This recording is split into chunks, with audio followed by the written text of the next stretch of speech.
Gracias por acompañarnos esta noche en el conversatorio que lleva como título Los alumnos sobre educación, historia y representaciones, que es parte de la exposición o del programa público de la exposición Flavia Gandolfo de un punto a otro. Este conversatorio, que de hecho es el último conversatorio alrededor de la muestra, propone ingresar a la obra de Flavia Gandolfo a partir de sus distintas reflexiones sobre educación, el aprendizaje y la producción de conocimiento. Uno de sus proyectos más emblemáticos, el proyecto Historia, que fue originalmente exhibido en el año 1998, fue una investigación sobre la educación pública a través del registro de pizarras y cuadernos escolares, que nos permite pensar no solo en las formas de construcción de la identidad nacional, sino también en el rol de la educación y los espacios educativos para garantizar la viabilidad de un proyecto democrático en el presente. Otros proyectos de Gandolfo han explorado formas de desaprendizaje corporal que desafían normas rígidas de comportamiento, y así como ha interrogado el lugar de ciertos saberes instituidos a través de la manipulación de libros y materiales de archivo. La intención del conversatorio de esta noche es un poco pensar juntos cómo su trabajo, el trabajo de Gandolfo, propone distintas entradas críticas para repensar lo educativo y el papel que tiene de cara a los retos del presente y la coyuntura actual. Esta noche tenemos la suerte de contar con la presencia de dos grandes investigadoras, Alexandra Givet y Florencia Portocarrero, quienes van a comentar cada una por lapso más o menos de 15 minutos, van a comentar un poco la obra de Flavia a la luz de este tema, y luego de sus presentaciones vamos a abrir un poquito la sesión a una conversación entre Flavia, Alexandra, Florencia y yo como moderadora. Mi nombre es Sharon Lerner, no me presenté. Y posteriormente vamos a abrir a preguntas del público, ¿no? Y la oportunidad es un poco conversar de estos temas y también aprovechar para tener una reflexión general sobre la exposición en este último programa público. Florencia Portocarrero es investigadora, escritora y curadora. Estudió psicología clínica en la Pontificia Universidad Católica del Perú, donde también se recibió como magíster en estudios teóricos en psicoanálisis. Durante el 2012 y 2013, Portocarrero participó en el programa curatorial DAPEL en Ámsterdam, y en el 2015 culminó el máster en Teoría del Arte Contemporáneo en la Universidad de Goldsmith en Londres. Ha participado en varias conferencias a nivel internacional, y sus escritos sobre arte y cultura aparecen regularmente en revistas especializadas como Atlantica Journal, Artishock y Terremoto. En el 2017-2018 recibió la beca Curating Connections, otorgada por la DAAD Artists in Berlin Program, y la KfW Stiftung. En Lima trabajó como curadora del programa público de Proyecto AMIL y es cofundadora de Bisagra. Por otro lado, Alexandra Givet es una PhD de la Universidad de Londres y una máster de la Universidad de Oxford. Es profesora asociada del Departamento de Humanidades y directora de la Maestría de Estudios Culturales de la Pontificia Universidad Católica del Perú. Sus investigaciones indagan en la política del arte, con especial interés en el arte y la cultura de la memoria en el Perú, el género testimonial y la narrativa peruana contemporánea. Entre sus publicaciones más recientes se encuentran Theater for Transformative Gender Justice, a comparison of 3 Peruvian plays on rape during political violence, the Political Blockages of Peruvian Memory Cinema, estrategias para una política pública de memoria, en lugar de la memoria, la tolerancia y la inclusión social en el Perú, y la problemática centralidad de la víctima en la memoria cultural peruana. Paso ahora a dar la palabra a Florencia Portocarrero. Gracias. Bueno, muchas gracias Sharon, muchas gracias también a todos los que nos acompañan esta noche en este último conversatorio que el MALI está organizando en torno a la muestra de Flavia. También quería agradecerle a Flavia, a Miguel y a todo el equipo del MALI por organizar esta conversación. No sé, en verdad es un honor formar parte de esta conversación que está titulada, como ya mencionó Sharon, Los alumnos sobre educación, historia y representaciones, y que propone pensar la obra de Flavia a partir de cómo se aproxima a problemáticas que son tan fundamentales en nuestro país como la educación, el aprendizaje y en líneas generales la producción de conocimiento. Quiero comenzar, ¿no? Por hablar un poco acerca del trabajo de Flavia en líneas generales. y también como de alguna forma visto desde el presente o en retrospectiva. Y creo que podemos afirmar que si lo vemos desde el hoy, el trabajo de Flavia es como una suerte de archivo cuyas temáticas visibilizan aquello que en nuestro país, la historia normativa, patriarcal y colonial, ha descalificado e incluso ha relegado al olvido.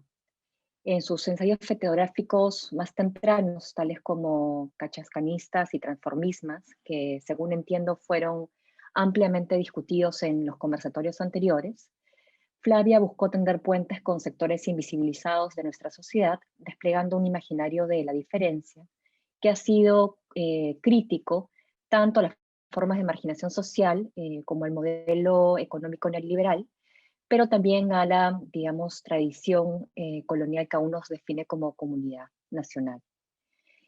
Más tarde, en la medida que su trabajo ha girado hacia proyectos de corte conceptual, que buscan hacer visibles aspectos conflictivos de nuestro imaginario nacional, la artista nos ha invitado a reconsiderar las formas en las que el pasado está representado, y me gustaría recalcar que en esa medida también actuando en el presente, a través de libros, archivos y otros materiales que forman parte, en muchos casos, en varios de los proyectos, de la currícula escolar. Me gustaría también plantear que si hay algo que es un denominador común o que atraviesa el trabajo de Flavia, es la voluntad de visibilizar lo que podríamos llamar, a falta de una palabra mejor, historias menores, previamente no reconocidas o subrepresentadas. Y en esa medida, dar cuenta de aspectos de la realidad que la historia oficial no ha permitido que reconozcamos para formar parte del imaginario público. Esta apuesta por reexaminar la historia oficial escrita en clave universal y masculina para introducir una perspectiva alternativa enunciada desde una sensibilidad femenina o acaso feminista, le permite a su trabajo cuestionar la visibilidad o invisibilidad de ciertos actores, repensar las cronologías tradicionales y de esta manera también, creo, extraer del pasado posibilidades no realizadas y incitarnos a imaginar también futuros distintos o diferentes. Pasando al tema que nos convoca en este conversatorio, ¿no? Creo que es muy importante decir que el trabajo o que varias de las obras de Flavia abordan el tema de la educación, el aprendizaje, la manera en cómo se produce conocimiento. No obstante, por cuestiones de tiempo, en esta ocasión me voy a centrar en el proyecto del cual, el cual Sharon ya mencionó, y que además es uno de los proyectos más reconocidos o importantes de Flavia. Estoy hablando de historia. Presentado como exposición en el año 1998, el proyecto implicó que Flavia ingresara a las aulas de distintas escuelas nacionales, digamos, en provincias, pero también en zonas, digamos, urbanas, sí, urbano-marginales, podríamos decir, ¿no? Al igual que en series como Cachascanistas o Transformismas, Historia implicó que Flavia atravesara fronteras sociales e hiciese aparecer frente a su lente una subjetividad históricamente invisibilizada y sometida a procesos de violencia estructural. Me refiero acá a niños y niñas de provincias y de zonas urbano-marginales, ¿no? En la escuela, en el lugar donde ocurre el aprendizaje. Quisiera también plantear que historia forma o funciona como una especie de bisagra entre los dos momentos del trabajo de Flavia que describí anteriormente, ¿no? Entonces, si bien la fotografía es preponderante, ya no es usada de una manera documental, sino que el proyecto más bien apuesta por reconstruir los discursos y modelos de aprendizaje de la historia del Perú a partir del uso conceptual de la imagen fotográfica. Y de alguna forma esto invita al espectador a inferir la complejidad de las relaciones sociales al interior de los centros educativos, ¿no? Entonces, no se trataba, o este proyecto no se trató simplemente de, digamos, construir un documento fidedigno de la condición en las aulas, ¿no? las preguntas que parecen haber guiado el proceso de investigación de Flavia serían más complejas, ¿no? Por ejemplo, ¿qué versión de la historia del Perú ofrecen las escuelas nacionales? ¿Cuáles son las imágenes de la realidad nacional que los profesores ofrecen a sus alumnos? Y así como la medida en la que los estudiantes asimilan estos discursos, ¿no? Parecen ser las preguntas o el tipo de preguntas que más bien guiaron la investigación de Flavia. Historia está compuesta por 7 series fotográficas: la línea, la constitución, los héroes, las razas, el Perú, los alumnos e historia del Perú, que básicamente plantean una indagación sobre la enseñanza de la historia del Perú en las aulas a través de un contrapunto entre lo escrito en las pizarras, es decir, lo enseñado, y lo dibujado en los cuadernos escolares, lo que podríamos decir como, o llamar de otra manera, como lo aprendido. Con la finalidad de transformar sus fotografías en una suerte de espacio libre de interferencias, Gandolfo exacerbó los blancos y negros al momento del copiado de las imágenes. Gracias a este uso de la técnica, el dibujo escolar se transforma en el principal protagonista del proyecto, una suerte de representación icónica de los contenidos revisados en clase, pero también una ventana a temas profundamente problemáticos de nuestra realidad individual y colectiva. A continuación, quisiera aportar, digamos, con el análisis de 3 de las series que forman parte o que formaron parte de Historia.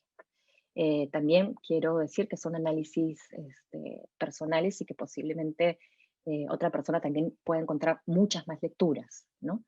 El Perú, que es justamente la serie que estamos viendo ahora mismo, es una de las también series más extensas que formaron parte de Historia. Está constituida, de hecho, por 100 fotografías de dibujos de los mapas del Perú. Como verán, ¿no? En una primera mirada lo que sorprende es que todos los mapas producen una suerte de impresión similar, ¿no? Hay, de hecho, una especie de uniformización del tipo de trazo, que posiblemente es producto del tratamiento fotográfico, pero también del tamaño de dibujo, la letra, la ubicación en la página, etc. Se trata en líneas generales de dibujos, si los revisamos, digamos, con meticulosidad, que son bastante rígidos en su constitución, están plagados de errores, están incompletos, ¿no? Salvo algunas excepciones, los mapas transmiten un aire un poco como repetitivo y algo pobre, ¿no?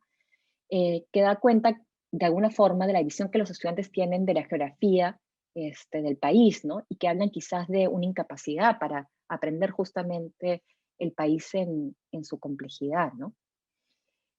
Quisiera ahora pasar a la siguiente serie, es Las razas. Me parece que está ubicada como la última fotografía en el PowerPoint, exactamente. Investiga cómo la noción de la diferencia racial es introducida desde el discurso oficial y asimilada por los alumnos. En una de las fotografías vemos como un estudiante ha dibujado 4 hombres racialmente diferenciados. Es justamente la imagen que estamos viendo ahora mismo. Me parece que debajo de cada uno de estas representaciones, ¿no? El alumno pone chino, cholo, negro y blanco. Y bueno, como vemos, además ha sido calificado con 18 por el profesor o la profesora. En su pretensión de ser genéricos, los rostros de estos personajes, estos hombres, se convierten en caricaturas de los estereotipos físicos asociados a cada una de las razas representadas, ¿no? A mí me resultaba particularmente sintomático, que no haya mención, por ejemplo, a lo indígena, ¿no? En otra fotografía que me parece que es la siguiente, no sé si la podemos pasar, sí. Un personaje blanco es dibujado en contraposición a uno chusco, ¿no? Lo cholo y lo chusco aparecen así como categorías aglutinantes bajo la cual se incluiría a la gran mayoría de los peruanos. Desde esta perspectiva, estas imágenes reflejan la convivencia de la retórica del mestizaje con la incomodidad también frente a la identificación que implica ¿no? Identificarse étnico-racialmente, ¿no?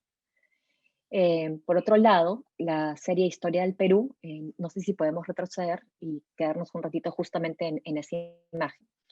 Es la única que registra los contenidos en las pizarras. En una de las fotografías vemos a un adolescente frente a un ejercicio que probablemente fue propuesto por el profesor. Se trata de completar una pirámide de las clases sociales. A mí estas en realidad una de las imágenes que más me interpeló de la serie. De hecho, escribí un ensayo para el catálogo de la exposición, para el libro que resulta de la exposición, que partió un poco de la impresión que había, digamos, generado en mí esta imagen, y le puse el título al ensayo, La interpelación histórica. Pero volviendo a la imagen, ¿no? O el análisis de la imagen. En la cima, la pirámide de 5 niveles, la joven ha escrito la palabra nobleza. Sin embargo, digamos, colapsando momentos históricos tan disímiles como puede ser la colonia y el imperio incaico, porque, digamos, estas pirámides generalmente se utilizan para pensar la estructura social durante el imperio incaico, la colonia, ¿no? Eh, la, la joven ha escrito inmediatamente debajo de la palabra nobleza, ha ubicado a la clase media, ¿no? Creo que la incongruencia temporal en la imagen es como muy desconcertante, ¿no? Pero también nos invita un poco a llenar los vacíos, ¿no? Y creo que es contundente en comunicar la vigencia de la experiencia, digamos, colonial, así como las abismales diferencias, en todo caso, que se perciben entre las distintas clases sociales, ¿no? Cuando Flavia decidió fotografiar las escuelas públicas, recordemos que este proyecto fue expuesto en el 98, pero comienza en 1996. Las mismas aún constituían un espacio estigmatizado y asociado al desarrollo de los discursos subversivos de Sendero Luminoso. En efecto, desde muy temprano y a través de la socialización de un discurso de odio, Sendero Luminoso buscó infiltrarse en el aparato educativo para reclutar nuevos militantes entre los maestros y los estudiantes. La respuesta ofensiva del Estado, por otro lado, no tardó en llegar y consistió en la militarización del espacio escolar.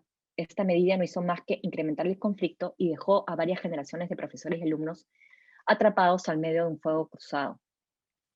Ahora bien, la escuela peruana ha sido desde su concepción un espacio de colisión de proyectos e ideologías contradictorias, sino incompatibles. En Educación e Identidad Nacional, de la propuesta etnocida al nacionalismo andino, el sociólogo Gonzalo Portocarrero hace un recuento panorámico de los proyectos que han atravesado el sistema educativo. Portocarrero, digamos, identifica varios momentos que serían como cruciales dentro de la manera en cómo se ha entendido la educación pública en el Perú, ¿no? Y con respecto al siglo XX, porque en realidad es un mapeo bastante amplio, casi desde inicios de la República, pero con respecto al siglo XX identifica dos momentos muy importantes, ¿no? Primero, los principios de siglo, en el que bajo la influencia del liberalismo surge el impulso educativo, ¿no? En este contexto, la fundación de las escuelas pasó a ser una prioridad para el Estado y las aulas se convirtieron en el laboratorio para la consecución de una unidad nacional. No obstante, esta utopía de la escuela como espacio de cohesión social e igualdad rápidamente encontraría digamos, un límite en el discurso racista y etnocida subyacente a la enseñanza. Así, continúa Portocarrero, en la escuela se aprendía que el Perú era un país occidental y cristiano, que la modernidad criolla representaba el único futuro posible y que lo indígena era sinónimo de aquello que debía desaparecer en aras del progreso. En los cursos de historia, por otro lado, se repetía una lógica similar. Si bien el imperio de los incas era presentado como una gran civilización, esta valoración positiva no se prolongaba al indígena del presente. Es más, mientras que la invasión española y la conquista eran narradas críticamente, la cultura impuesta occidental era plenamente aceptada como la oficial. Según Portocarrero, las cosas habrían comenzado a cambiar lentamente hacia los años 60, en la que una reafirmación nacionalista basada en lo andino habría comenzado a generarse en paralelo a la emergencia de lo que, bueno, Portocarrero y Oliart, en un libro que fue publicado en el 89, El Perú desde la escuela, identificaron como la idea crítica de la nación o el país.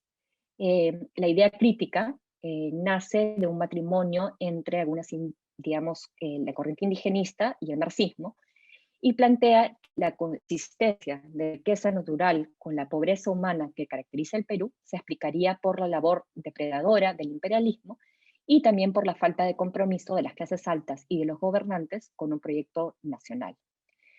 Portocarrero y Oliart, en Perú de la escuela, afirman que si bien la idea crítica cristalizó un discurso de confrontación que asusó antagonismos entre los grupos sociales, así como actitudes xenofóbicas y chauvinistas, También reforzó el nacionalismo, reivindicó el sentimiento de igualdad ciudadano y arrinconó a teorías racistas. Podemos hablar más adelante, quizás en el conversatorio, acerca del itinerario biográfico de la idea crítica, ¿no? Porque también tiene momentos muy específicos dentro de la historia del aparato educativo. Pero creo que lo importante de resaltar es que, o a lo que apunta un poco a Portocarrero y Oliarte, es que el diseño de la escuela peruana, más que una propuesta, ¿no?, fue resultado del encuentro, o del choque más bien, entre las políticas modernizantes y la tradición colonial, ¿no? Eh, Hay una cita que me gusta muchísimo, en la que Portocarrero dice: la acción tiende a ser tradicionalista en sus métodos, etnocéntrica en sus contenidos, pero de todas maneras subversiva en sus consecuencias sociopolíticas. Me gustaría plantear un concepto que estoy, digamos, traficando desde la psicología, para ilustrar la dinámica que definió las escuelas peruanas. El término fue acuñado por Gregory Bateson para referirse a la paradoja comunicativa que origina, alimenta y reproduce la esquizofrenia dentro del ámbito familiar. Es un concepto, como les decía, que viene de la psicología, pero que rápidamente se extendió a las comunicaciones y las ciencias sociales.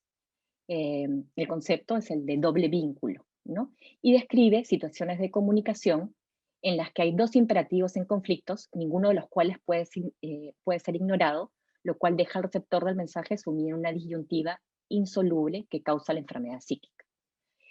Yo creo que, o quisiera plantear, en todo caso, que la combinación del encuentro entre estas políticas modernizantes y la tradición colonial de la sociedad peruana en la escuela generó justamente un doble vínculo o un impasse comunicativo insuperable y, por tanto, subjetividades escindidas. Si bien en la escuela los niños indígenas aprendían, los niños indígenas, los niños cholos, los niños mestizos, aprendían que eran iguales a los demás peruanos, también entendían que pertenecían, sobre todo los niños indígenas, a una cultura inferior. Pasar por las aulas implicaba entonces aprender a denigrar lo propio y admirar lo ajeno, o, en palabras de Portocarrero, a ocultar la raíz andina para, en cambio, sobreidentificarse con lo criollo. Se instituyó de esta manera un sujeto estigmatizado que no tiene acceso al reconocimiento a que aspira y que percibe el orden social como injusto.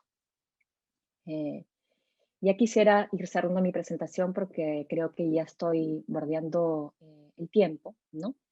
Eh, Diciendo que a través de su registro de las expresiones del aprendizaje de la historia del Perú, producto de lo que podemos intuir, ¿no?, por lo que hemos visto en las distintas series, como una enseñanza memorística, posiblemente eh, muy crítica, ¿no?, pero también autoritaria y vertical, Gandolfo puso en evidencia cómo en una realidad postcolonial como la nuestra, los procesos de identificación con la nación están atravesados por contradicciones hondamente asentadas que fracturan o incluso imposibilitan que nos imaginemos como una comunidad de iguales. Conversando con Flavia, ella me dice que no recordaba que Historia ya recibía una especial atención de la crítica ni de los medios. Sin embargo, sí fue una muestra que causó una profunda impresión entre los artistas de su generación y, como les decía anteriormente, marcó un punto de inflexión en su trabajo, ¿no? Y creo que desde hoy también resulta una serie importantísima para pensar el tema de la educación pública en nuestro país. Desde Historia en adelante, Flavia ha concentrado sus esfuerzos en hacer visibles aspectos conflictivos de nuestro imaginario nacional. Para ello, su trabajo ha virado hacia la investigación de la historia del Perú y sus representaciones en materiales tan variados como guiones de museos, textos, cuadernos escolares, láminas coleccionables, diarios de campo, cartas, dibujos, incluso apuntes de historiadores y arqueólogos. Este nuevo enfoque ha implicado también el desarrollo de una nueva metodología de trabajo basada en la apropiación crítica de estos materiales y un uso de la fotografía subordinado a las necesidades de estos proyectos de corte conceptual. Creo que en esta capacidad del trabajo o lo que nos permite, ¿no?, esta voluntad del trabajo de Flavia de visibilizar estas historias, digamos, subrepresentadas o invisibilizadas por la narrativa oficial, es desaprender, ¿no? Hablando un poco de temas que tienen que ver con la producción de conocimiento, con la enseñanza y con la educación, ¿no? Escribir un poco de nuevo la historia, verla de forma más incisiva, comentarla, cuestionarla, reelaborar las notas de pie, ¿no? Y abrirnos, digamos, a versiones alternativas, ¿no? De cómo hemos entendido el conocimiento.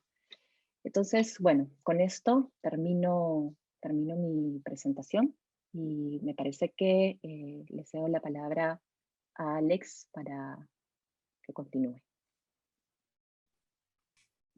Ok, muchas gracias a los organizadores, los y las organizadores, al curador, al artista, al Mali, por albergar y promover esta conversación. Es un placer y un honor para mí estar aquí. Voy a compartir mis ideas sobre la muestra, enfocándome específicamente en el tema de la educación, que es el tema de esta mesa, ¿no?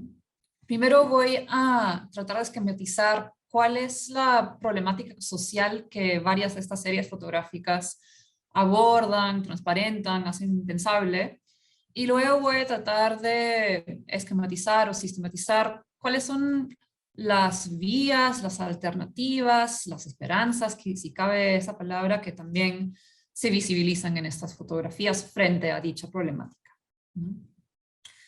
Entonces, propongo que la obra fotográfica de Gandolfo, que se recoge y expone en esta exposición, denuncia una problemática histórica, o mejor dicho, denuncia la problemática del presente como una problemática histórica, ¿no? Que es necesario mirar el Perú desde su historia para entender los problemas de su presente, ¿no?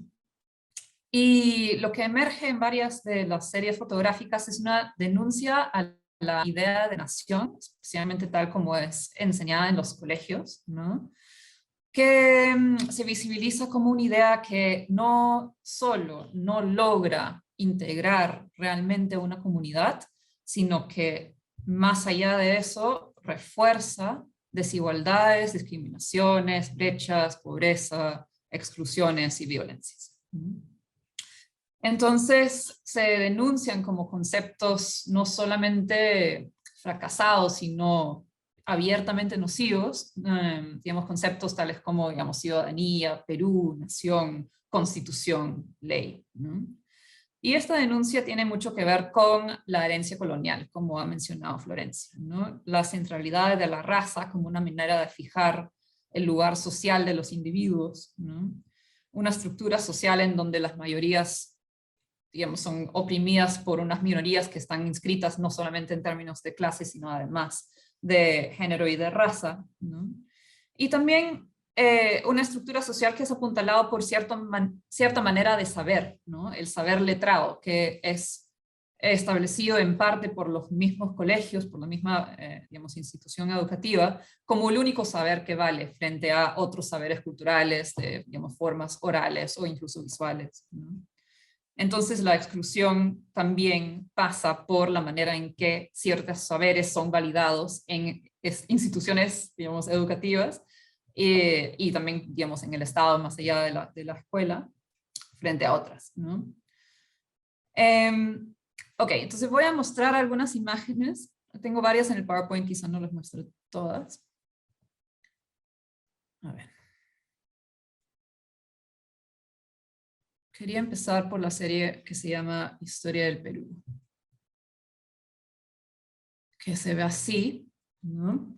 Como ven, son imágenes muy oscuras, digamos, no se visibiliza con mucha facilidad exactamente aquello que se está retratando. Entonces, lo primero que impacta es su misma densidad, lo negro, lo difícil de ver lo que se está retratando, ¿no? Y eso nos puede llevar inmediatamente hacia una sensación de pesimismo, de dificultad, de fracaso, ¿no? Porque al contrario que un discurso oficial sobre la historia de Perú, que sería, digamos, luminoso, grandioso, espectacular, tenemos 4 cuadrados básicamente negros, ¿no es cierto?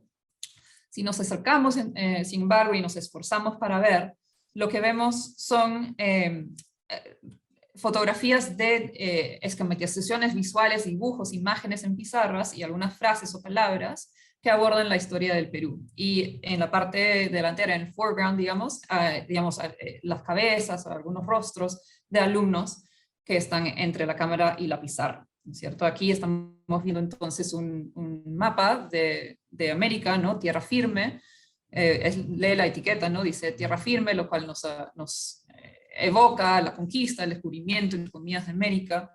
Y en la parte de adelante vemos los cuellos blancos de las camisas de los alumnos que están mirando la pizarra, ¿no? Entonces, si vemos esta foto no solamente como un registro documental, sino como, digamos, algo que más allá de lo documental está tratando de evocar simbólicamente algo, ¿no? Que es exactamente, digamos, el efecto de la manipulación técnica que hace, digamos, tan oscura la imagen. Podemos pensar que frente a este tipo de educación, frente a esta noción de conquista o de descubrimiento de América, los niños del presente resultan borroneados. Es una historia, es una manera de contar o de enseñar la historia que no incluye o que oprime a los mismos niños que supuestamente están siendo educados, ¿no? En esta imagen, creo que no se ve tan claramente, en la pizarra se dice la conquista del Perú, y en la parte de adelante tenemos el rostro de una alumna que está mirando hacia la cámara, y su expresión es tensa, ¿no? Nuevamente nos lleva a la pregunta de cuánto ha cambiado, ¿no? Desde la conquista del Perú la situación de, digamos, las mayorías del país, y en qué medida este presente, la vida, digamos, de esta alumna está siendo determinada por un pasado colonial que no termina de pasar. La siguiente imagen, que fue ya analizada por Florencia, dice la pirámide de las clases sociales, y como observó, digamos, muy astutamente Florencia, dice nobleza y luego clase media, que resultan como dos palabras que remiten a dos momentos de la historia social del Perú muy distintos, pero que aquí están puestos de manera simultánea, nuevamente aludiendo a la idea de que el presente no es tan distinto al pasado, ¿no? No hemos realmente superado la colonialidad, ¿no? Lo que me interesa además de esta foto es que, claro, la alumna que está en la parte de adelante de la foto está completando el cuadro en el momento en que es tomado la fotografía. Le correspondería pues escribir qué grupo social corresponde a las partes inferiores de la pirámide, pero todavía no ha escrito, ¿no? Sin embargo, ella, su mismo rostro, está ocupando ese lugar, y si leemos el triángulo como una flecha, está apuntando directamente a su rostro, como si ella estuviera pues en la parte de abajo de esta estructura, esta jerarquía de poder, ¿no? Entonces nuevamente nos puede llevar a la pregunta de en qué lugar están estos alumnos, estos niños, estos jóvenes del presente de la fotografía, cómo se ubican y cómo están siendo determinados por el pasado y por cómo el pasado está siéndoles enseñado en el presente. La mirada de esta alumna está perdida, su expresión es seria, y entonces nuevamente esta mirada a la historia del Perú no nos lleva a una mirada muy optimista, ¿no? La última imagen en la serie que también nos mostró Flor dice la palabra lucha, y vemos a un profesor de espaldas. Nuevamente solamente vemos el destello de blanco del cuello de su camisa y un poco los bordes de la pizarra, ¿no? Esta serie fotográfica desde los 90 y leída la palabra lucha en el Perú en los 90 nos lleva inmediatamente a la frase lucha armada, y siendo esta frase digamos, también asociada con la escuela, esto lo podemos asociar también con la interpretación de Carlos Iván de Gregori y otros sobre el vínculo entre el ámbito educativo público y el proceso de violencia política en el Perú en los 80s y 90s, ¿no? En donde, digamos, la misma noción de que hay un saber letrado que te pueda dar acceso al poder, que es una noción que tiene un origen colonial, ¿no? Se mezcla también con la idea de modernidad como, digamos, una aspiración a que pueda llegar cualquiera, ¿no es cierto? Entonces la idea que se difunde en el momento es de un entusiasmo por la modernidad y por el progreso que supuestamente nos daría la educación, ¿no? Un camino de movilidad social y de progreso y de acceso a la modernidad, que es una esperanza pues defraudada, ¿no? Y frente a esa pérdida de esperanzas en la educación es que, según esta tesis, habría entusiasmo en los jóvenes por la vía de la lucha armada. Además tenemos la utilización de los colegios públicos por Sendero Luminoso como una manera de hacer sentir su presencia en, digamos, todo el país, especialmente cuando en muchos lugares del país una escuela precaria era la única presencia, por ende también precaria, del Estado, ¿no? esta imagen entonces resulta algo ominosa. La palabra lucha flotando blanco en un mar negro, ¿no? Que, digamos, puede ser leído de varias maneras, pero yo lo veo como una imagen ominosa, ¿no? Como una imagen que da un poco de miedo, ¿no? Todavía esta palabra en el Perú de los 80s estaba muy, muy cargada. En la serie El cuaderno de Nancy también vemos varias cosas similares a lo que he comentado, ¿no? La primera imagen de la serie dice la Constitución. Tenemos un cuadrado, un cubo contundente, parece pesar, pero a la vez es tan vacía, es una imagen que no transmite valores compartidos, un proyecto compartido, y que supuestamente es la base de una comunidad nacional. Tenemos, digamos, una palabra que no parece tener un significado. Y dado que la siguiente imagen es esta, un hombre blanco, la yuxtaposición de constitución y hombre blanco, pues es una clara denuncia hacia la manera colonial en que todavía se está configurando el país. Sí, otra imagen de la pirámide social, esta vez con la palabra pueblo en la parte de abajo, y la pirámide está dividida no solamente de manera horizontal, sino también de manera vertical, como señalando los muchos fragmentos y el antagonismo de la sociedad peruana, ¿no? La imagen de un presidente que remite a una fotografía de Fujimori, pero como el rostro está borroneado, también alude a un fracaso, a una falla, a un vacío, ¿no? Supuestamente deberíamos estar identificados con el presidente como el representante de la nación, pero lo que vemos es algo borroneado, fracasado, ¿no? Y por último termina con una imagen de un cuaderno como los demás, pero aquí falta justamente el dibujo, ¿no? Y es lo que apunta el profesor o la profesora, falta dibujo y hay una tacha, ¿no es cierto? Entonces, nos da la sensación, quizá, digamos, mirándolo simbólicamente, de que efectivamente no hay una imagen que pueda captar la nación peruana en cuanto comunidad, porque esa misma noción de nación está fallada, no está funcionando y es más está aumentando los antagonismos y la marginalización social. Entonces, de alguna manera, la falta de dibujo es más correcta que los dibujos, ¿no es cierto? Porque está captando algo real, que la nación está fracasando, ¿no? Bajo esa luz, ese rol fiscalizador del profesor, al poner la tacha y decir falta de dibujo, es ridiculizado, ¿no es cierto? Porque vemos que aquí lo que más tiene razón es la alumna o el alumno al no dibujar, ¿no? que el profesor al imponer que dibuja, ¿no? Entonces empezamos a ver como una mirada crítica hacia el profesor, hacia la institución y los modos de enseñar, y más bien cierta esperanza en las múltiples maneras en que fallan los dibujos de los alumnos, ¿no? Algo similar podemos ver en esta serie, ¿no? Que también comentó Florencia, las razas, ¿no? Entonces, en esta imagen que ya también comentó Florencia, tenemos, claro, 4 rostros de 4 tipos de identidad racial y la nota 18, ¿no? Entonces la profesora o el profesor está, digamos, celebrando, o, digamos, premiando el hecho de que este alumno o alumna pueda estereotipar de esta manera las identidades, ¿no? Entonces esta imagen muestra cómo la educación apunta a sostener estructuras de poder basadas en fijar ciertas identidades a través de naturalizar ciertos tipos de cuerpo como si determinaran algún tipo de lugar social, ¿no? Y nuevamente, sí, como comenta Florencia, aquí la gran mayoría de alumnos del Perú tendrían que identificarse con la etiqueta cholo, pese a que esta etiqueta no refleja la mucha diversidad que hay, digamos, cultural, geográfico, etc.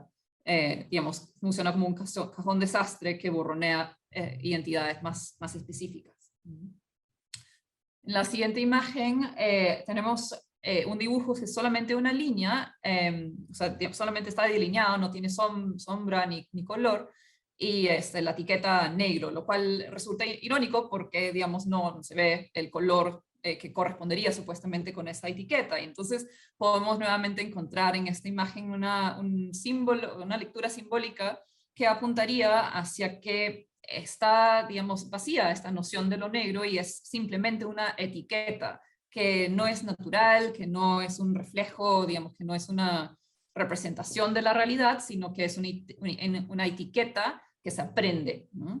El racismo no sería natural, sino aprendido, digamos, una etiqueta aprendida.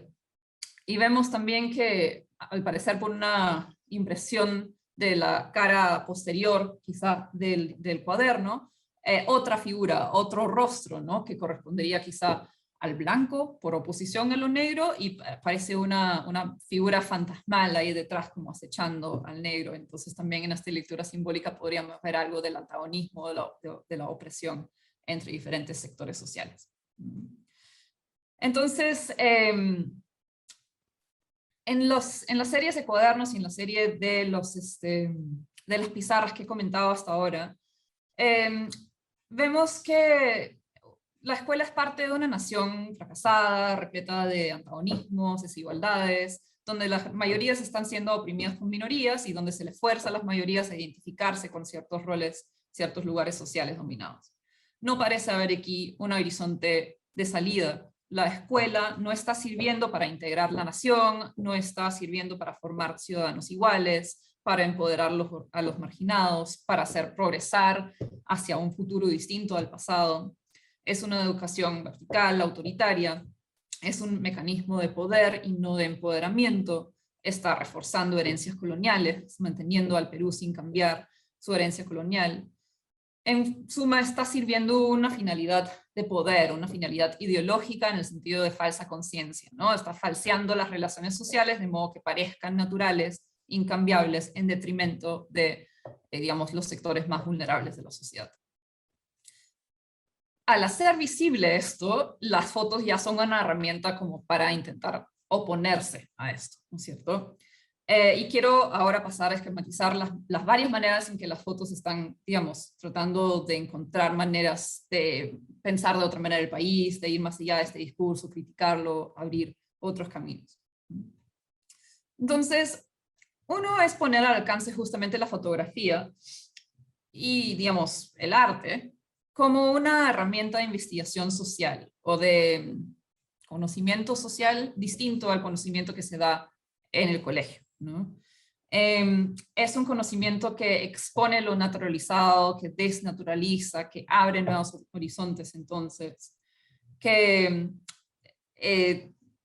nos hace ver que es aquello que tomamos como la realidad, como, digamos, la raza, que podemos verlo como si fuera una realidad, es en realidad un constructo, ¿no? Entonces, se ve este constructo como algo curioso, como algo incluso gracioso en algunas de las imágenes, ¿no? Da cuenta, en suma, del poder que se ejerce desde la escuela y desde la figura letrada, y nos da pequeñas claves como para interpretar cómo funciona este poder, ¿no?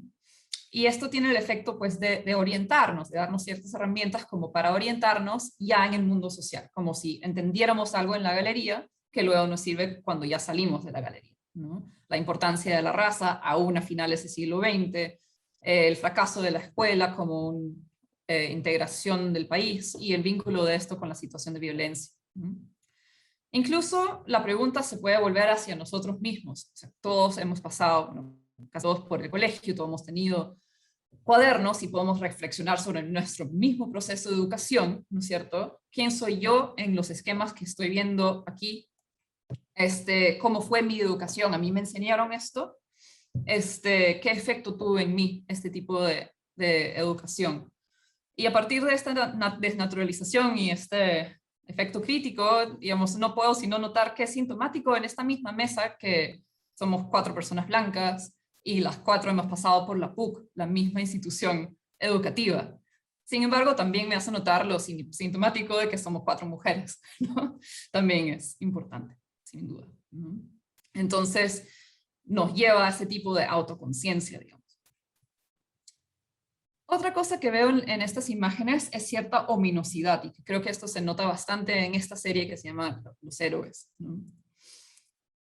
Aquí tenemos una imagen que supuestamente retrata un héroe, pero claro, el tratamiento de la imagen lo ha vuelto muy oscuro al punto en que casi no se se distingue, ¿no? Está en negativo, y no se ve acá, pero en la foto, digamos, que si está con buena resolución, se nota que dice la profesora o el profesor ha anotado quién es. La pregunta, ¿quién es? Héroes, ¿no? Entonces creo que es útil leer esto como una imagen ominosa. Lo ominoso es un concepto que viene desde el psicoanálisis freudiano, es cuando lo familiar se vuelve ajeno, o cuando lo ajeno se vuelve familiar. Es decir, es aquello que es muy íntimo de nosotros, pero que no queremos reconocer y por lo tanto lo vemos como si fuera ajeno usualmente. Pero en los momentos de ominosidad lo vemos y lo vemos demasiado cerca y nos resulta pues ominoso, perturbador, ¿no? Entonces, aquí el héroe mal dibujado, digamos, el héroe se vuelve irreconocible. Aquello que supuestamente nos es familiar, el héroe se nos vuelve ajeno y revela algo en la figura del héroe que usualmente no queremos ver, ¿no? Que es el hecho, bueno, de que los héroes, digamos, han fracasado, que no realmente están representando un país, digamos, glorioso, como diría la narrativa histórica tradicional, ¿no? Usualmente esto, digamos, este tipo de tensión no se ve, se naturaliza, pero en el momento en donde se siente como ominoso es que algo se está moviendo, digamos que se está abriendo una grieta. Ese proceso de desestabilización y cambio, donde lo oculto se muestra, lo ajeno se nos vuelve familiar, sugiere o contiene una fuerza transformadora también, una posibilidad de cambio, ¿no? Y esa posibilidad de cambio a partir de lo ominoso creo que se ve también súper claramente en esta serie que se llama Los Alumnos, ¿no? En donde tenemos colegiales con las manos al corazón, suponemos que cantando quizás el himno nacional o frente a la bandera, y gracias al recorte de la imagen no podemos ver los ojos, el rostro está con una expresión seria, y la imposibilidad de mirar a los alumnos en los ojos les da cierta fuerza ominosa, que también es un resultado, pues, nuevamente, del tratamiento de la imagen que hace resaltar mucho la oscuridad y ciertos destellos de luz. Además, este tratamiento técnico hace que el cuello de las camisas cobre un brillo exagerado, ¿no? Y ya no parecen cuellos de camisas, sino que parecen, digamos, formas que ya no son realistas, quizás alas, tienen un brillo casi, digamos, que parece tener cierta energía, digamos, no tan realista, quizá una fuerza, pues, trascendente, ¿no? Y todo lo contrario, pues, a lo que hace un uniforme, que supuestamente regulariza, uniformiza. Acá hay algo que se escapa, hay algo que desborda, hay algo que se vuelve extraño, ¿no? Entonces creo que este tríptico sugiere una posibilidad de trascendencia de estos alumnos, ¿no? Los vuelve símbolos digamos, como que tienen una fuerza que va más allá de su uniforme, más allá del colegio que está tratando de homogenizarlos, ¿no? Se vuelven símbolos de un cambio posible. Pero este futuro es un futuro muy marcado por lo ominoso, porque, digamos, no es una imagen triunfalista, optimista, no hay una imagen de encuentro, de comunidad, de reconciliación, de celebración, ¿no? Hay incluso cierto miedo, creo que se puede leer aquí la figura de los alumnos como que también inspiran cierto miedo, hay cierta tensión aquí, y podríamos preguntarnos de dónde está este miedo, ¿no? O sea, es el miedo de una sensación de distancia entre el lente del fotógrafo, entre nosotros que vemos las fotos y los sujetos fotografiados. Entonces hay una tensión aquí social, ¿no? Es una tensión de clase, es una tensión entre diferentes razas, quizás también eso está en juego aquí, ¿no?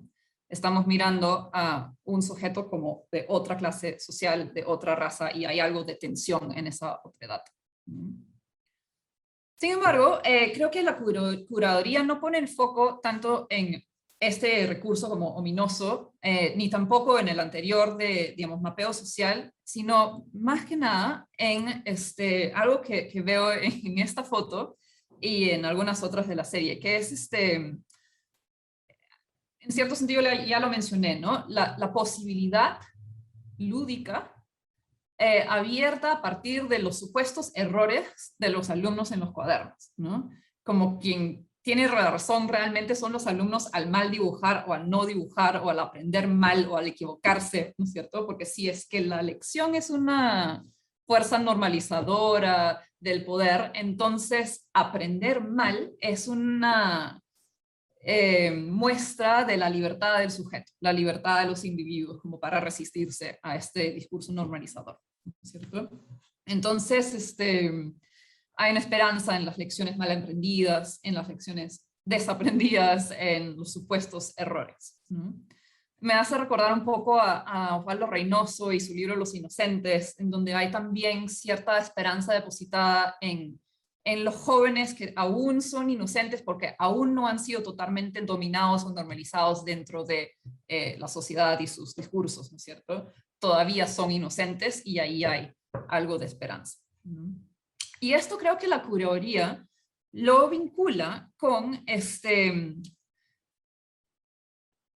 la posibilidad de los sujetos de performar sus identidades. Y es ahí donde esta serie sobre educación se vincula con otras partes de la muestra, que entiendo que es la primera vez que se han expuesto juntos, ¿no es cierto? Con la obra más temprana de Gandolfo. Entonces me refiero, claro, se ve aquí en esta foto que al lado derecho tienen la serie de los cuadernos de Nancy, y en la pared de enfrente tienen transformismos, ¿no? Que es una serie de fotografías sobre la comunidad drag y travesti.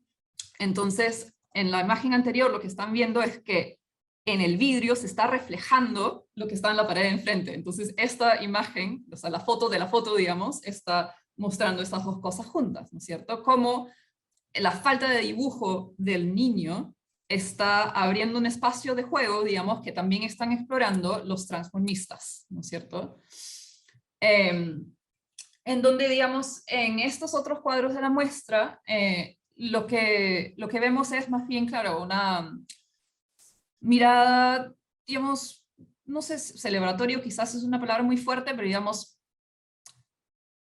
una mirada amable, llena de goce, llena de cercanía, digamos, afectiva, a cuerpos que performan su identidad, que se apropian lúdicamente de las posibilidades performativas de la identidad. Entonces, si el colegio enseña que hay identidades fijas a partir de razas, que digamos uno supuestamente nace y se queda en ese lugar por el resto de su vida, se oponen estas otras imágenes que más bien muestran que la identidad es plástica, fluida, cambiable, se puede... y que el sujeto tiene cierto poder como para formarlo y reformarlo a lo largo de su vida. Entonces, los supuestos errores o vacíos de los niños está conectado con más bien algo que nos puede emancipar, ¿no es cierto? Y que deja un poco en ridículo el rol de la autoridad en supuestamente tratar de fijar identidades que son más bien fluidas. Entonces, en esta dimensión de la muestra, creo que se ve que Gandolfo es plenamente parte de su época y de su procedencia social, ¿no es cierto?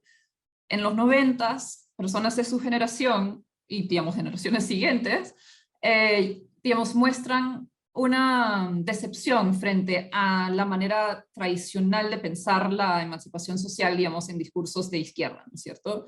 Entonces hay una pérdida de esperanza en un futuro utópico, revolucionario, donde la solución sería, digamos, comunal, universal, total, ¿no? Y, digamos, más bien hay una esperanza en soluciones más parciales, marginales, particulares, a través no de, digamos, reformular la economía, sino a través de expresiones culturales, cambiables, lúdicas, etc. Entonces hay una esperanza en otro tipo de política que se encuentra aquí. Entonces, si la escuela normaliza, más bien en estas subculturas populares que también se ve en esta serie sobre los de lucha libre, ¿no es cierto?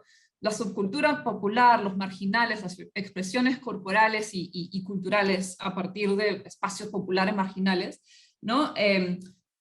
Más bien hace extraño, ¿no? Si la escuela disciplina, la subcultura promueve la libertad y la rebeldía. Si en la escuela es asceta, estos otros espacios populares son más bien eróticos. Si en la escuela, digamos, se aprende, en la cultura popular se cuestiona. Entonces, digamos, hay un binario ahí en la muestra que nos puede decir como para entender qué herramientas o qué vías nos ofrece la muestra como para pensar más allá de la problemática social que denuncia. La exposición propone entonces una salida que pasa más por el individuo o por pequeños grupos marginales, subculturales, más que en la comunidad nacional, que es un concepto que es más bien destronado, ¿no? Si es que el discurso de la nación o de la emancipación a través de la lucha armada son soluciones supuestamente sociales, generales, comunitarios, acá más bien tenemos individuos, pequeños grupos. Si es que lo primero eran discursos modernos, acá tenemos más bien apuestas más posmodernas, ¿no? Tenemos como una complementariedad y una oposición ahí. Ok, entonces a partir de todo esto, pues la muestra me deja con algunas preguntas que los formulo y ahí me quedo. ¿Qué sentidos se desprenden de esta obra y de esta exposición en el presente contexto peruano, ¿no? Las subculturas populares marginales que fotografió la artista en los 90, hoy en día están cada vez más integrados al mercado neoliberal, ¿no es cierto? Y globalizado y cada vez más posmoderno, ¿no? La educación sigue precarizada, las estructuras raciales se mantienen, pero ahora tenemos un presidente profesor rural sindicalista con un discurso político que desde esta exposición se vería como algo muy retrasado, algo ya pasé, pero claramente no es tan pasé si es el discurso de nuestro presidente. Entonces me deja un poco pensando qué perspectivas nos abre esta exposición sobre el momento presente. Muchas gracias, Alexandra, y gracias a Florencia. Creo que han hecho análisis muy interesantes y además, en tu caso, Alexandra, has hecho un paneo 360 de la exposición a profundidad, has planteado las preguntas y en parte también las has respondido. Y justo el modo en el que tú cierras tu presentación era un poco el empalme para esta conversación.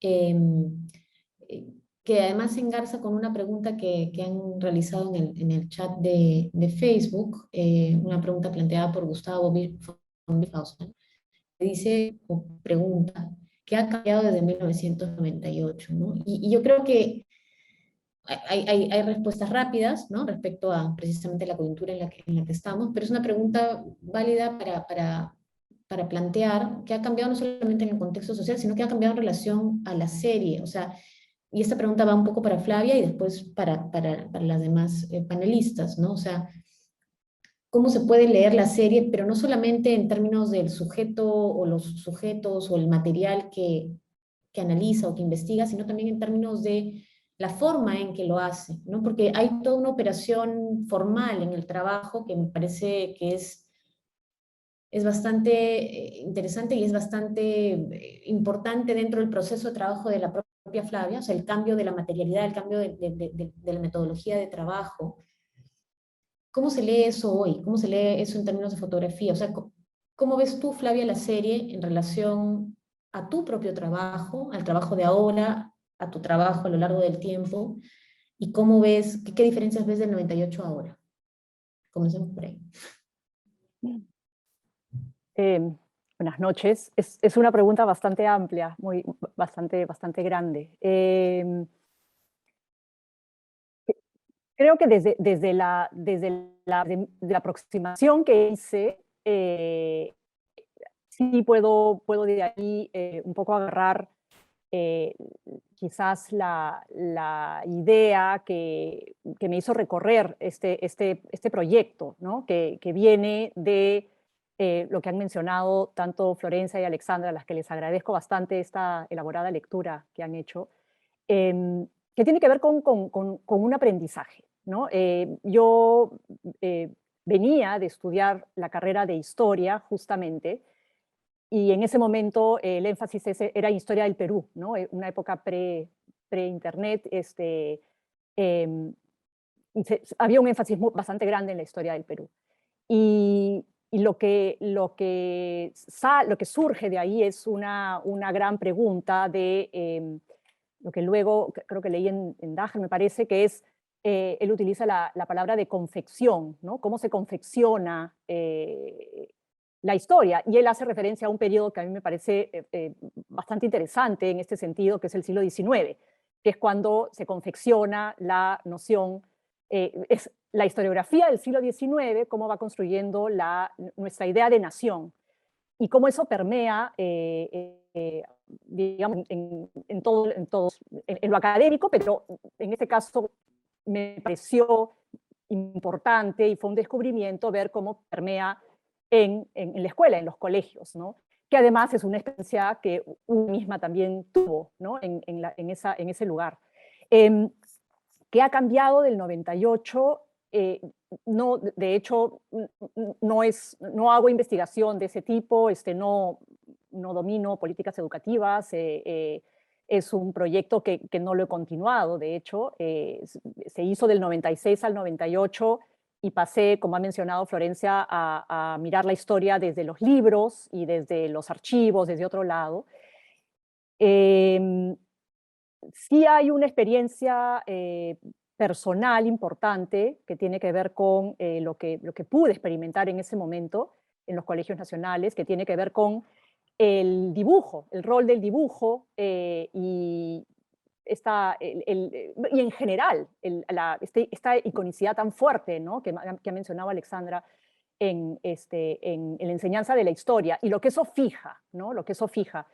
No sé bien si... o sea, yo creo que eso continúa. O sea, continúa un aprendizaje, una percepción, una idea de nuestra historia que sí, que está repleta de esta carga icónica que fija mucho y que tiene que ver justamente con cómo se construyó. Es decir, la noción de nación justamente surge por homogeneizar. O sea, no hay manera de plantear algo heterogéneo dentro de la nación, ¿no? Por lo menos cómo se construyó en el siglo XIX. Entonces busca homogeneizar, busca fijar, ¿no? Busca que tengamos todo como muy establecido, con categorías, etc. Y eso me parece que no se ha movilizado tanto, probablemente en el mundo académico, no sé bien en los colegios. Y respecto de mi propia obra, digamos, de la producción fotográfica, sí, fue un momento bien importante que venía ya de una exploración en la que combino lo que ha mencionado ya Alex respecto de la oscuridad en las imágenes, cómo las convierto en pizarras, etc. Es una exploración que hice en un laboratorio de químico, análogo, y utilizo ese lenguaje visual muy propio de la fotografía en blanco y negro hecha en esos laboratorios, ¿no? Lo que llamamos el quemado, el sombreado, el alto contraste. De hecho, exploraciones que ya no hago en este momento en términos de la propia materialidad fotográfica. Creo que ahí también se puede ubicar mucho, por lo menos en mi proceso, una etapa de los 90s en la que exploro mucho dentro de ese laboratorio que es ahora cada vez menos utilizado, ¿no? Porque hemos pasado a lo digital.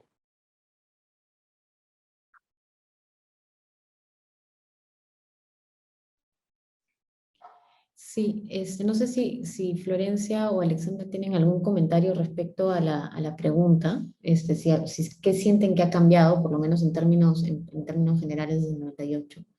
Pero si no tienen, yo tengo otro comentario, otra pregunta. Y es, Yo sí, Florencia quiere sí, comentar. perfecto. sí, quería comentar un poco siguiendo la pista al análisis tan interesante que ha hecho Alex, ¿no? Como de las activaciones de sentidos que se hacen las series de la entrega en diálogo, ¿no? Las series de la muestra de la entrega en diálogo, ¿no? Y pensando un poco también en el presente, ¿no? Si entendemos las políticas de identidad como con digamos, capacidad de subversión frente a lo disciplinario, ¿no? Justamente creo que también es interesante pensar como una de las grandes cosas que se discute actualmente en el sistema educativo es el tema del género, ¿no? Y ¿no? como ese espacio, como decía Alex, como de libertad, ¿no? De voces también, ¿no? De subversión, y que es justamente lo que se está tratando de controlar, ¿no? De hecho, hace poco salió esta noticia bastante preocupante, ¿no? Que era justamente Renovación Nacional, ¿no? Quien estaba encargado de la Comisión de Educación, ¿no? Y que incluso el director, cuyo nombre no me acuerdo, creo que se apellida Minaya, era parte del colectivo de Con mis hijos no te metas, ¿no?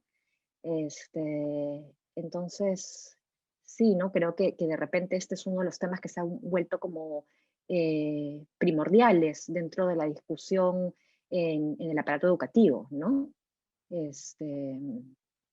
Bueno, básicamente eso, ese comentario. Sí, parece que se ha transparentado un poco en épocas recientes la fuerte importancia política que tiene el ámbito educativo, ¿no? Hay luchas ya, digamos, abiertas, desencarnadas sobre política educativa. Para abordar lo que ha cambiado desde el 98, creo que otro aspecto que ha cambiado bastante es digamos que lo que mencioné brevemente, cómo el mercado ha logrado sacar una ganancia a partir de la manera en que performamos nuestras identidades plásticas, ¿no es cierto? En el Instagram y, digamos, todo en lo virtual, ¿no? La importancia de la imagen y también como creo que hay cada vez más conciencia de cómo se puede, digamos, flexibilizar o cambiar la imagen propia, pero sin que eso necesariamente signifique una liberación o sea solamente en ciertos sentidos.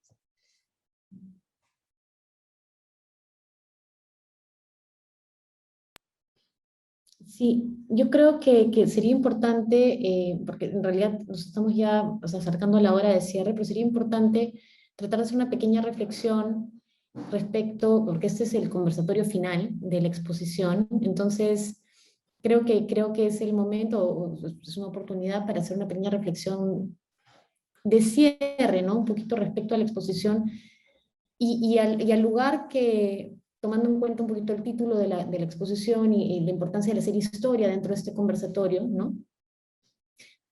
¿Cómo puede haber cambiado un poquito el entendimiento de la propia serie en relación a la curaduría de Miguel? Alexandra planteó algunas líneas, ¿no? Que me parecen precisas, ¿no? Sobre cómo la curaduría planteada por Miguel López abre las lecturas o hace rebotes que quizá no existían entre distintos momentos de tu producción, Flavia, y sé que se ha hablado en otras exposiciones, pero sí me gustaría, no sé, reflexionar un poquito sobre cuál es el lugar de historia y qué ha cambiado en la lectura de la serie Historia en el contexto de esta exposición, qué se ha quitado, qué no se ha quitado, decisiones que a mí me parece que son interesantes de pensar, ¿no? Alexandra cierra con un análisis de la pieza Los alumnos, la mencionó también Florencia, pero es la pieza dentro de Historia, o el conjunto de fotos dentro de Historia que abre la expo, que te recibe cuando entras a la sala, y es a su vez probablemente el tríptico más distinto, entre comillas, de los otros dentro de la serie también, porque tiene una operación muy distinta al ser más representacional, entre comillas, al tener al sujeto directo de cara, aunque no se le vean los ojos. Hay algo en ese gesto que me parece que es una llave, ¿no? Y que no sé, que sería interesante pensarlo un poquito, no sé si tienes algo que comentar al respecto. Es definitivamente una llave en términos, ya no solamente en el montaje de la exposición que está en el Mali, sino en el propio recorrido de mi producción. Sí, hay que tener en cuenta que de Transformismas, de los Cachascanistas, de las otras series que están ahí, como El Salón de Belleza y Maternidad, de esa etapa pasa un tiempo y comienzo a producir historia.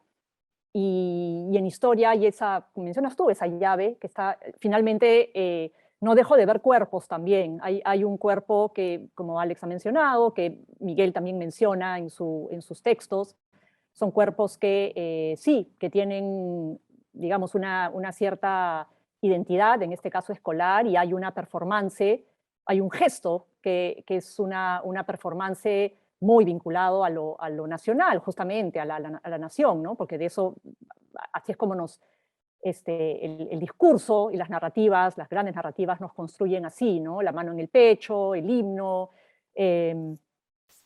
todo lo que implica este ser, digamos, un ser social, ¿no? Que actúa de determinada manera.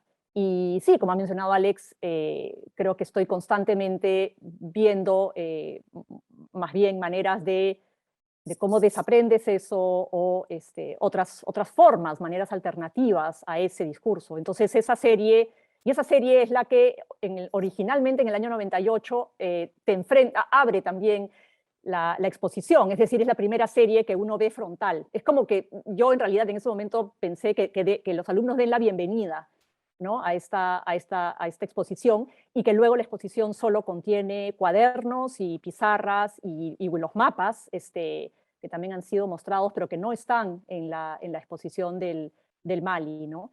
Y eso, bueno, lleva a mencionar lo que has dicho, ¿no?, que la exposición es una selección cuyo hilo tiene que ver justamente con eso que hemos mencionado, ¿no?, que es aquellos roles que nos hacen actuar socialmente y que a veces o sea, están, digamos, en las imágenes hay una visibilidad de cuerpos, pero en la serie Historia es una visibilidad que, como Alex lo ha leído bien, ¿no?, es de formas de representación, ¿no? Son formas de cómo nos representamos, cómo nos fijamos, y por supuesto todo esto permeado a través de los niños, o sea, cómo entra en ellos, ¿no?, y en ellas. Sí, creo que eso es lo que puedo mencionar. Perfecto. Estamos ya sobre la hora. No sé si no hay otra pregunta del público, otro comentario. Sí, perdón. No hay problema. Creo que podemos cerrar aquí. Quería agradecerles muchísimo su participación y agradecer muchísimo a Flavia Gandolfo por el tiempo y por la muestra y por todos estos contenidos que hemos podido compartir con ella. El conversatorio va a continuar en redes sociales para que puedan compartir. Muchísimas gracias a todos. Quisiera agradecer también, ya que es el cierre de la exposición, el cierre del programa público, quisiera agradecer muchísimo al Mali, a Miguel López, a todas y todos los que han participado en la exposición, y esta noche especialmente a Alex y a Florencia. Muchísimas gracias por ese gran análisis que han hecho. Y gracias, Sharon, también.